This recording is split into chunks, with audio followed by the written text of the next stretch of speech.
Ange Postecoglou stepping down as Socceroos coach. So who will lead Australia to Russia 2018 with PJ Roberts, former professional player in Asia and Australia? PJ, a lot of candidates out there.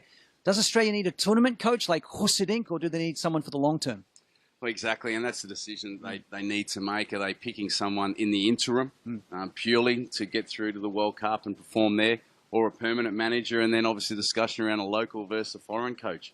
It is about getting the best person right now to perform exceptionally well at the World Cup. That's the decision. We know that domestically there's been a lot of discussion around Graham Arnold at Sydney FC, Tony Popovic, who's in Turkey. In saying that, though, his whole club, the board, have resigned en masse. So that's a little bit of turmoil. So he could become available. You never know what's going to happen there.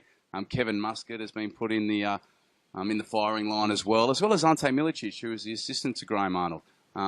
Internationally, Goose Hiddink has been linked to it. We know players obviously really respect him, and so does the Australian public. But coaches who are available, Carlo Ancelotti is one also there. But Marcelo Bielsa, the Lille coach, is one that was hotly connected with Australia previously. He's the manager at Lille, but there's a lot of discussion about him being sacked. So if he does become available, he's another very, very good option. So to answer your question, who it should be, I think it should be someone within the system that knows the players now, that's not going to rock the boat too much, that is going to create and really build on the foundation that Postecoglou's done. So if you're looking at those Australian coaches there, Graham Arnold probably looks like the best tip given his experience and maturity now, but he's under contract. So how they're going to manage that with Sydney FC, who knows? Well, the World Cup draw coming up, Australia in a fourth consecutive World Cup finals, hoping to get through to the round of 16 for only the second time. So what are you looking for in this draw? What's going to be a good draw for the Socceroos? Well, we've almost got a best and worst case scenario. The worst case scenario is that we pick out Brazil or Germany, who are in pot one, Spain and Denmark. So that's the worst case scenario.